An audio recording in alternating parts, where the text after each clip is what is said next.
Deməli, salamlar uşaqlar, hər vaxtınız xeyir. Bu gün baxırıq illərin aktual mövzusu Nəsiminin Sığmazam əsərinin təhlilinə.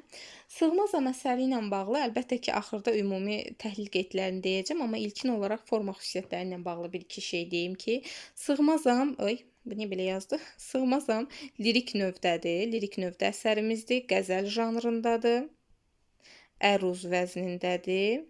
Əruzun Rəcəz bəhrindədir, yadda saxlayın. Əruzun Rəcəz bəhrindədir. Sonra deyə bilərəm ki, Nəsiminin təriqət şeirlərinə daxildir, dünyəvi yox, təriqət şeirlərinə daxildir. Burada hürufi görüşlər öz əksini tapıb. Nəsiminin hürufi görüşləri öz əksini tapıb. Deməli, forma xüsusiyyətləri ilə bağlı ümumi olaraq nəyi bildik? Lirik növdə qəzəl janrında, əruzun Rəcəz bəhrində, təriqət şeirlərinə daxildir və hürufi görüşlər öz əksini tapıb. Əsərdə bəzən sizə deyə bilər ki, əsərin məsəl üçün Rəcəz bəhrində yazılması təmtəraqlı bəhr olduğuna görə əsər bu bəhrdə yazılıb. Buna uyğun olaraq Rəcəz bəhrində yazılıb. Amma bəzən testlərdə sizə verə bilər ki, bəhr yerinə janr yaza bilərlər. Yəni deyə bilərlər ki, hürufi görüşlərini əks etdirmək üçün şair bu əsəri qəzəl janrında yazıb. Xeyr, səhvdir. Şair hürufi görüşlərini daha geniş, daha rahat ifadə eləmək üçün əsəri deməli Rəcəz bəhrində yazıb. Bəhr desə düzdür, amma janr desə səhvdir. Yadda saxlayın bu məsələni. Əsərdə şair özünü yaradılmışlardan üstün tutur. Bütün yaradılmışlardan üstün tutur və özünü yer üzünün əşrəfi hesab eləyir. Özünü Allahla bərabər tutur. Yəni bəzən testlərdə verir ki, Allahdan üstün tutur. Xeyr, Allahdan üstün tutmur, Allahla bərabər tutur. Bütün yaradılmışlardan da üstün görür özünü. Yadda saxlayın, əsərdə lirik qəhrəman özünü həm Allahla, həm də maddi və mənəvi aləmlə bərabər tutur. Əsərin lirik qəhrəmanı, əsər ümumiyyətlə lirik qəhrəmanı monoloqu təsirini bağışlayır və lirik qəhrəman əsas fikrin ifadəçisi qismində çıxış eləyir əsərimizdə. Deməli, sonra deyə bilərik, indi əsərə keçək, əsərin üzərində təhlil eləyək, bir-bir tərcümələrinə baxaq. Məndə sığar iki cahan, mən bu cahana sığmazam. Gövhər ilə məkan mənəm, kövnü məkana sığmazam.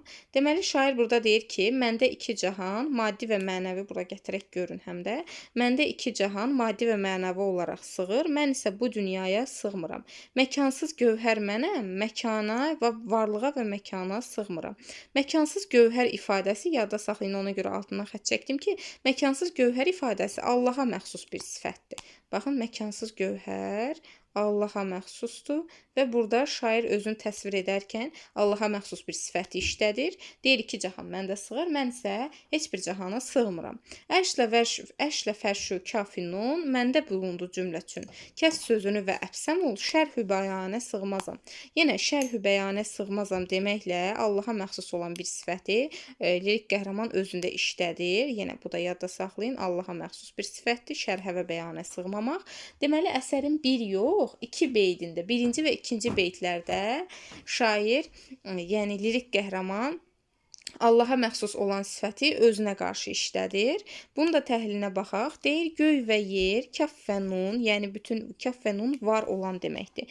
Göy və yer, bütün var olanlar deyir, hamısı məndə tapılır, bütün yaradılmışların özündə təcəlli etdiyini. Baxın, sözünü kəs və əfsəm ol. Şərhi bəyanə sığmazam.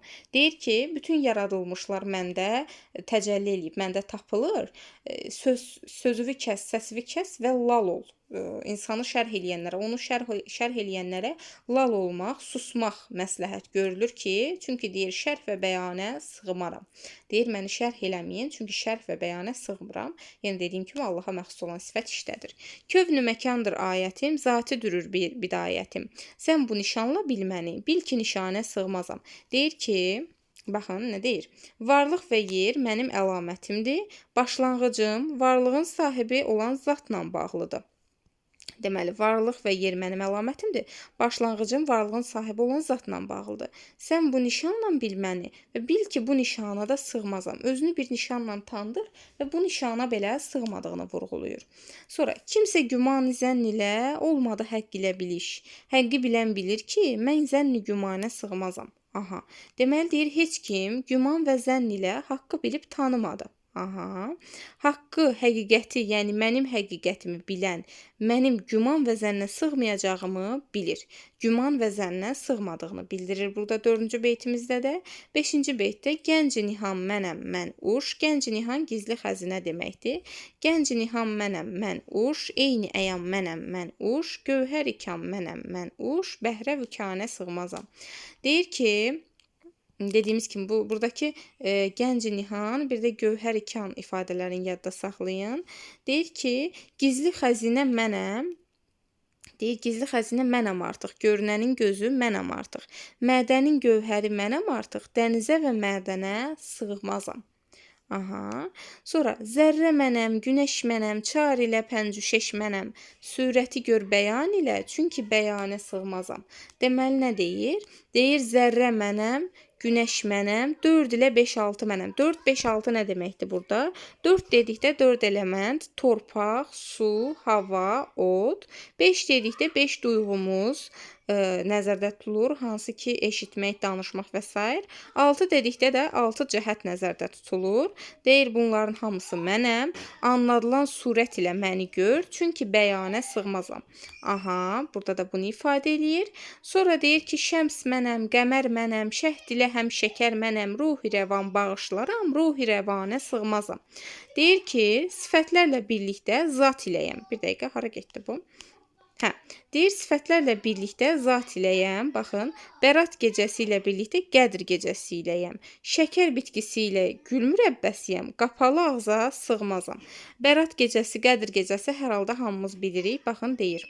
Deyir ki, surəti gör bəyan ilə, çünki bəyanə sığmazam. Qədr iləyəm, pəncüşeş mənəm. Buranı oxuduq biz, bu tərəf oxuyurdu. Hə, zat iləyəm, sifət ilə, qədr iləyəm, bərat ilə, gül şəkərəm, nəbat ilə, bəssə dəhanə sığmazam. Bir saniye.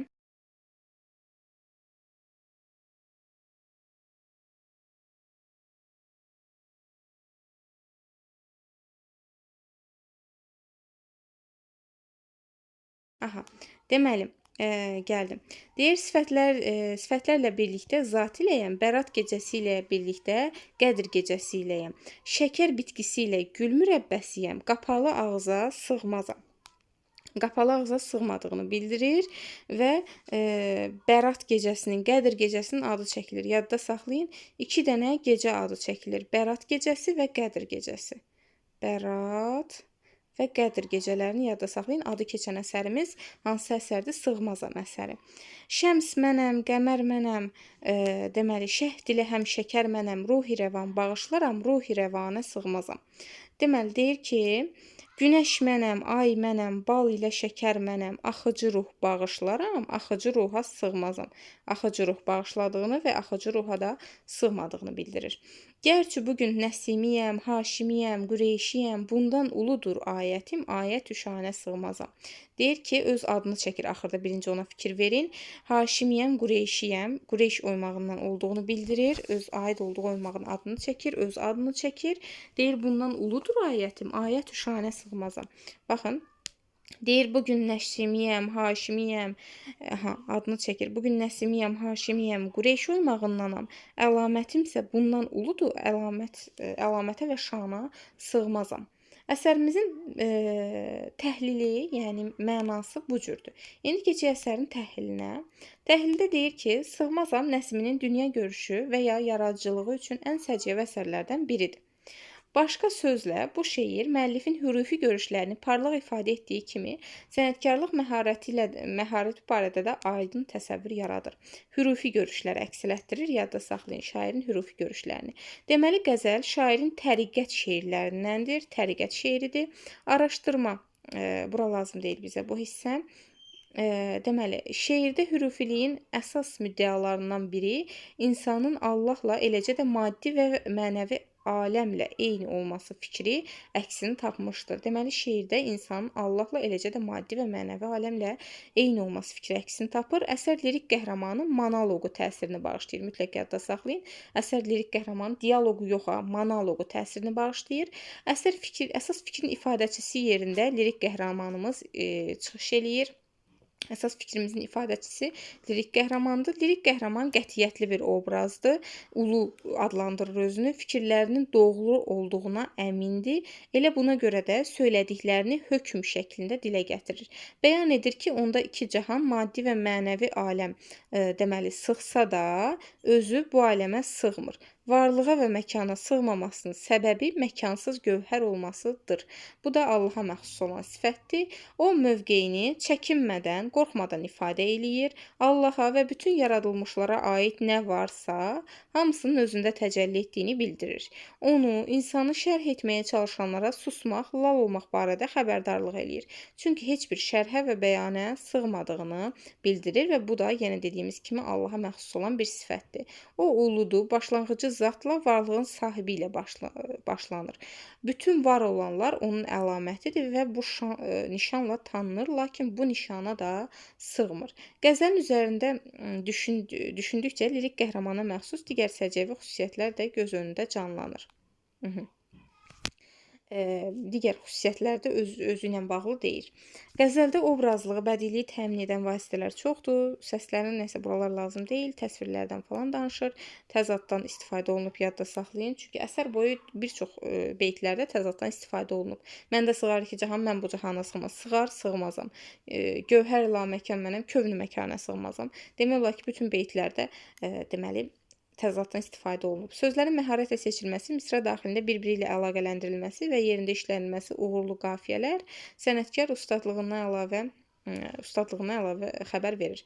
Qəzəlin üzərində buralar çox da lazım deyil. Deməli, məhz buralar lazım deyil. Qəzəl əruz vəzninin rəcəz bəhrindədir. Təmtəraqlı ahəngi ilə fərqlənən bu bəhrin seçilməsi təsadüfi deyildir. Baxın, yadda saxlayın. O, qəzəlin ideya və məzmununa uyğundur. Deməli, əsərimizin rəcəz bəhrində olması onun ideya və məzmununa uyğun gəlir. Çünki rəcəz bəhri əslində lovğalanmaq, təmtəraqlı mənasına gəlir. Həmçinin bu da əsərimizdə elə o məzmunda yazılıb. Belə. Deməli, gördüyümüz kimi əsərimizin təhlili də belə. Təhlillə bağlı mən əlavə əlbəttə ki, bir-iki şey demək istəyirəm. Burada bəzən yadda saxlayın testlərdə qarşınıza çıxa bilər. Dediyimiz kimi lirik qəhrəmanın monoloqu təsirini bağışlayır. Lirik qəhrəmanın əsas fikrinin ifadəçisi yerində işlənir. Lirik qəhrəman qətiyyətlidir, fikirlərinin doğru olduğundan əmindir və buna görə də fikirlərini hökm şəklində dilə gətirir. Əsərin ilk beytində Allaha məxsus olan, daha doğrusu ilk iki beytində Allaha məxsus olan sifətləri özündə əyaniləşdirir bu lirik qəhrəmanımız. Birinci və ikinci beytlərdə, birinci beytdə gövhər la məkan deyir, ikinci beytdə də kəs səsini və əfsəm ol, şərh-i bəyanə sığmazam. Bunu deməklə Allaha məxsus olan iki sifəti özündə göstərir lirik qəhrəmanımız. Yadda saxlayın, digər beytlərdə də biz Allaha məxsus olan məqamlar görürük ki, zatiləyəm deyir, məsəl üçün zatiləyəm deyir və o beytdə qeyd edir ki, bütün var olanlar onun əlamətidir. Yenə Allahla bağlı ifadələrə əsər boyu çox rast gəlirik. Yəni, bədii təsvir ifadə vasitələrindən geniş istifadə olunub. Əsərdə məhəbbət mövzusuna qətiyyən yer verilməyib, bunu yadda saxlayın. Bəzən verir ki, məhəbbətlə bağlı heç bir şey yoxdur. Nə məhəbbət? Məhəbbət qalar. Məhəbbət yoxdur əsərdə. Məhəbbət mövzusuna yer verilməyib. Bəzən hətta testlərdə verilir ki, lirik qəhrəman dərisini soymağına razı olsa belə fikrindən dönmür. Xeyr, o bu əsərə aid deyil. O Nəsiminin Ağrımaz əsərinə aiddir. Bu əsərdə dəri soymaq falan söhbəti yoxdur, yadınıza saxlayın. Onsuz təhlilində hamısının tərcüməsinə baxdıq, elə bir şey görmədik. Əsərdə dediyimiz kimi məhəbbət mövzusuna yer verilməyib. Sonda adını çəkir, amma özünə müraciət eləmir şair. Baxın, sadəcə ad çəkib, müraciət eləməyib. Bir dəqiqə, haradaydı? Nəsimiyəm deyir. Sadəcə ad çəkir, müraciət eləmir. Zaten müraciət olsaydı, hər iki tərəfindən vergül qoyulardı, xitab olardı. Gördüyünüz kimi, müraciət yoxdur. Sonra deyə bilərik ki, ilk beyt, belə deyə bilərəm, bax. Biz bu əsərdə, yəni əsərin hansı beytinin ilk beyt, hansının son beyt olduğunu necə müəyyən eləyə bilərik? Sadəcə adının çəkilməyi ilə biz müəyyən eləyə bilərik ki, bu beytdə adı çəkilibsə, deməli qəzəlin son beytidir, yəni məktəb beytidir. Adının çəkilməyinə görə müəyyən eləyirik ki, sonuncu beytdə, yəni Nəsibinin adı çəkilib, bu beytimiz deməli sonuncu beytdir. Sonra testlərdə bəzən yadınızda saxlayın ki, əsərin məzmunu ilə bağlı doğru fikri seçin ya da forması ilə bağlı doğru fikri seçin kimi cümlələr verilir. Yəni bu əsərlə bağlı çox rastlaşdığımız test tiplərindən biridir bu tip testlər. Yəni məzmunla bağlı, forma ilə bağlı düzgün fikirlər deyəndə yadda saxlayın. Yəni forma deyirsə, formasına baxacaqsınız, hansı ki, qəzəl janrıdır, əruz vəzni, rəcəz bəhridir, qafiyə quruluşudur. Yəni bunlara diqqət eləyəcəksiniz. Amma əgər forma məzmun xüsusiyyətləri desə, hə, burada yazdığımız məzmun, yəni məna xüsusiyyətlərinə, tərcüməsinə fikir verəcəksiniz dediklərimə. Lirik qəhrəman nələrə sığmadığını deyir. Qapalı ağza, bəyana, varlığa və məkana, əlamətə və şana, şərh və bəyana, dənizə və mədənə sığmadığını deyir. Yadda saxlayın, lirik qəhrəman hesab eləyir ki, hər kəs haqqı güman və zənn ilə bilib, tanımayıb.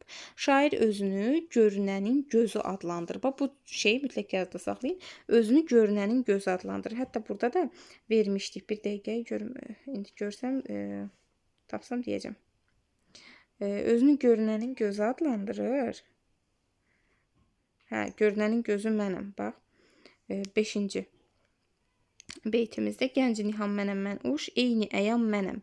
Eyni əyam mənəm özünü görünənin gözü adlandırmasıdır. Belə, başqa nə deyə bilərik? Deyə bilərik ki, əsərdə özünü lirik qəhrəman günəş və ay adlandırır. Necə adlandırır? Günəş və ay adlandırır. Belə, başqa əsərlə bağlı belə çox qeyri-adi bir şey olduğunu düşünmürəm. Dedik, hər şeyi demək olar ki, şeirdə insanın ölməzliyi, ucalığı öz əksini tapıb. İnsanın ölməzliyi, ucalığı öz əksini tapıb, yadda saxlayın. İnsanın ölməzliyi, ucalığı öz əksini tapıb. Qəzəlin ideyası insanın böyüklüyü və əzəməti kimi göstərilə bilər. Əsərdə tam qafiyədən istifadə olunub. Yəni zəngin qafiyədən istifadə olunub. Daxili qafiyədən də istifadə olunub. Qafiyənin iki növündən zəngin, yadda saxlayın. Qafiyənin iki növündən, qafiyə yazaq, iki növündən istifadə olunub. Zəngin və daxili qafiyədən istifadə olunub əsərdə. Daxili qafiyələrdən istifadə olunub. Başqa deyə bilərik ki, lirik qəhrəman özünü görünənin gözü insanı da gizli xəzinə kimi adlandırır. Özünü görünənin gözü insanı da gizli xəzinə kimi adlandırır. Sonra əsərdə haqqın bilinmə meyarı verilib. Belə ki, lirik qəhrəman deyir ki, haqqı bilən bilir ki, mən zənn-i gümanə sığmazam. Deməli, haqqı bilmənin meyarı kimi nə verilib? Haqqın bilinmə meyarı odur ki, haqqı bilən bilir ki, mən zənn-i gümanə sığmazam. Lirik qəhrəman başlanğıcının sonsuz olduğunu bildirir. Yəni sonsuzluqla bağlı burada heç bir söz keçmədi. Təhlildə də görürsünüz ki, məzmunda heç bir şey görmədik. Əgər sizə desək ki, lirik qəhrəman deməli başlanğıcının sonsuz olduğunu bildirir, bu yanlış fikirdir. Çünki sonsuzluqla bağlı bir şey verilməyib. Sadəcə deyir ki, başlanğıcım zat ilə bağlıdır. Başlanğıcının sonsuz olduğunu demir. Belə, başqa deyə bilərik ki, əsərdə lirik qəhrəman özündə tapılan hər şeyə ol kəlməsini daxil edir. Özündə olan hər şeyə ol kəlməsini daxil edir. Yadda saxlayın. Bitdi. Əsərimizin təhlili bu qədər. Başqa bir qatışıq məqam məncə əsərlə bağlı qalmadı.